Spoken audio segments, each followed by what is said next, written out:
Hi, Raymond with the V20, here today with Nick Talbot, CEO of the International Valuation Standards Council. Nick, it's always a pleasure to spend time chatting with you, and we're thrilled to have you with us. Can you give the audience a brief overview of the IVSC and its importance to the global profession? Yes, of course I can, Ray. Thank you for inviting me to have this discussion. The IVSC essentially brings experts together from around the world who populate our boards, and they look to evolve the international valuation standards. We look to get as much input as possible from different stakeholders around the world, which is why we have things like open consultations, which usually last a minimum of 3 months, both in terms of the agenda as well as proposed changes to the standards, because we want to take the best ideas from wherever they are in the world. So in one sense, we are a facilitator, and we bring together many organizations, some government, some regulatory, some university, some VPOs, so professional bodies, investors. We have a very significant investor community, as well as obviously different types of regulators that have a strong interest in the importance of valuation for financial stability, as well as helping give confidence for international investment. We look to work in partnership with organizations in different countries, and it's really important to us to encourage good professionalism, because unless you've got good professionals in each country, then the standards are meaningless. So it's really important to have that partnership in different countries in order to reach the goal essentially of having good, consistent valuations around the world. Nick, thank you for that. And, that's just a wonderful segue. We're very excited that this year's V20 will actually be in Cape Town, South Africa, where I believe you are at this very moment.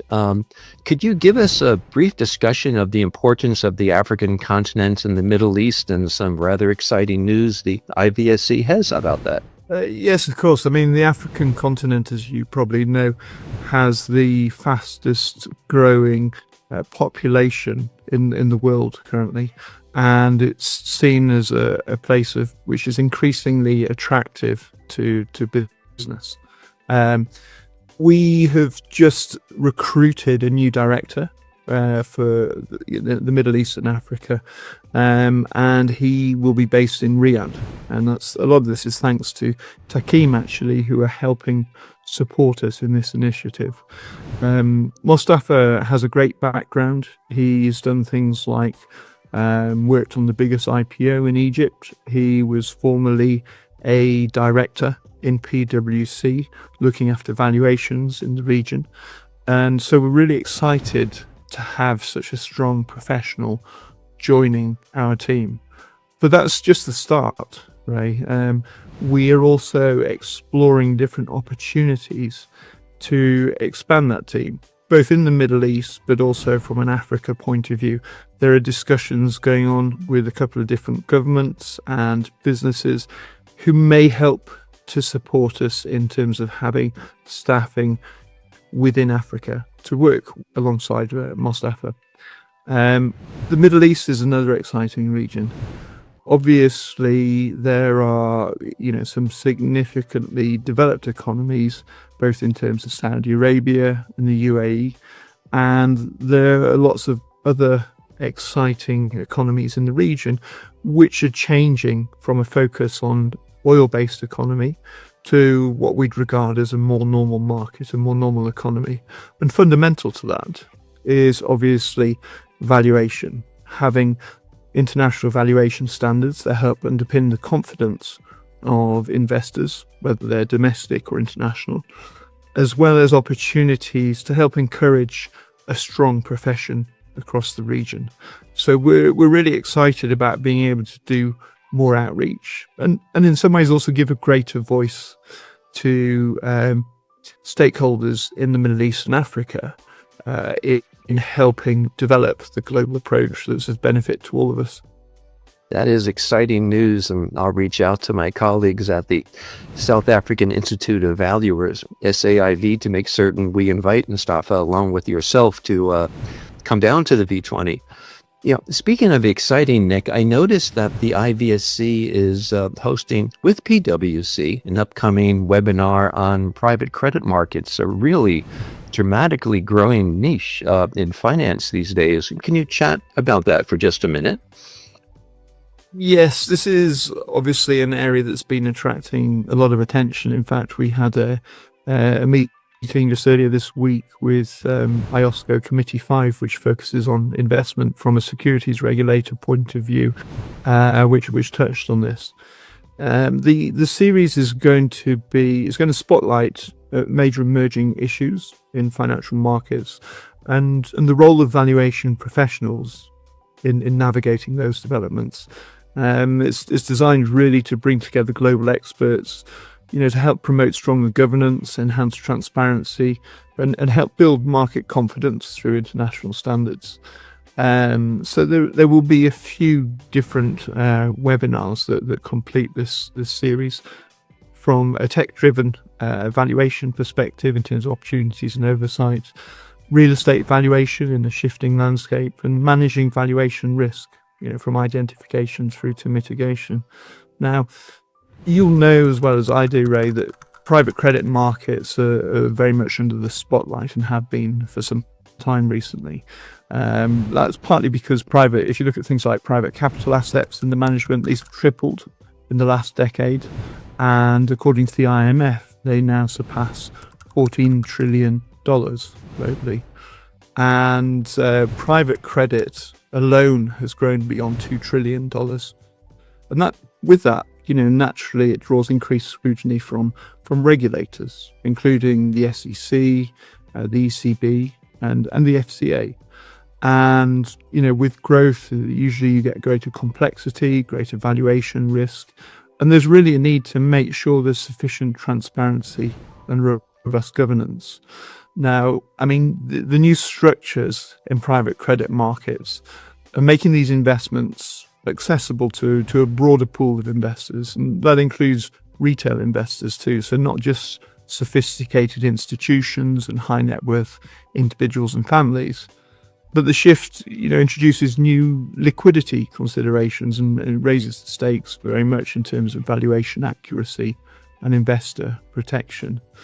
And when we're thinking about the role of valuation in private markets, private asset valuations rely on complex models, sometimes unobservable inputs, and of course professional judgment.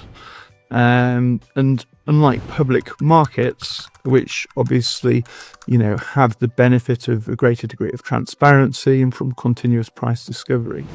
Now, as the retail investors gain greater access to private markets, those valuations, which need to be reliable, become essential for market stability and as well as investor protection. And if you look at the regulatory reviews that have been performed by the FCA, the ECB, the SEC, they found weaknesses in relation to valuation governance, particularly around independence, documentation, and challenge processes. And we believe that international valuation standards have a role here. We provide a global benchmark for valuation governance, as well as enhancing consistency, accountability, and transparency. And if you look at our latest version of IVS, which came out last year but came into force at the end of January this year, we deliberately strengthened the guidance on data and inputs, valuation models, and documentation and reporting. And IVS 500 specifically is a specific evolution that focuses on financial instruments, and it's got enhanced guidance on things like the governance frameworks that we'd expect, risk assessment and quality control, and obviously transparency and independent oversight is another important consideration. So we're really excited about doing this webinar with PwC, and we'd encourage anyone that has an interest in this to join and tune in and listen to what the panel has to say. I'm sure many will, Nick. In addition to private credit markets and financial instruments, the IVSC website has a wealth of information for valuers in property, plant machinery, and business valuation. Can you talk a bit about some of the things that are there from the perspectives, papers, and news columns that would be of interest to the audience? Well, I mean, that really depends, Ray, because, our audience is very diverse. So some have an interest in financial instruments, some have a sole interest in real estate, some business valuation, intangibles. But we look to use the perspectives papers as a form of thought leadership, sometimes to provoke debate and encourage interaction with different stakeholders around the world, and to inform the views that we have in potentially evolving our standards in certain directions. And the perspectives papers we have cover a lot. I mean, sustainability and ESG factors are obviously in the spotlight right now, with some jurisdictions placing importance on them and some less so due to politics and things that are going on. But the investor community around the world, does look at those in very different ways, which makes the life of the valuer a little bit more complex. When I think about other issues that we've either dealt with or are about to deal with, the advances of artificial intelligence and other tools, have the potential to help valuers, but it's really important that valuers understand the models that they use as well, and that the models used are verifiable. But there are opportunities from technology to increase the quality of products through increased amounts of data, that sort of thing. As you know, intangibles continue to become more and more important, and some stakeholders raise questions on the relevance of the balance sheet. And if we look at activity of IASB and FASB, that's something that they're certainly looking at right now. Additionally, I foresee a major step change in the importance of international valuation standards and professionalism around the world. But you'll have to remain tuned in to IVSC activity to see what I'm talking about, hopefully later this year. Very exciting. You'll have us waiting impatiently, Nick.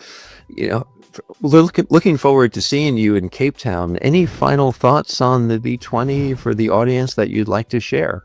I mean, I think that, we're living in times of huge change and uncertainty, Ray. Investors in the environment that we're in want clarity and help to make the right decisions. And from my point of view, the role of the valuer has never been more important in helping provide that confidence. And for me, events like V20 are very important in helping to influence the development of a strong, globally recognized profession, which can give that confidence to investors. So I'm very much looking forward to being able to participate in the event in Cape Town in September. We're very excited about it and looking forward to seeing you there. Nick, thank you again. It's always a pleasure to talk and catch up, and looking forward to hearing more about IVSC developments. Thanks, Ray. Thank you, Nick.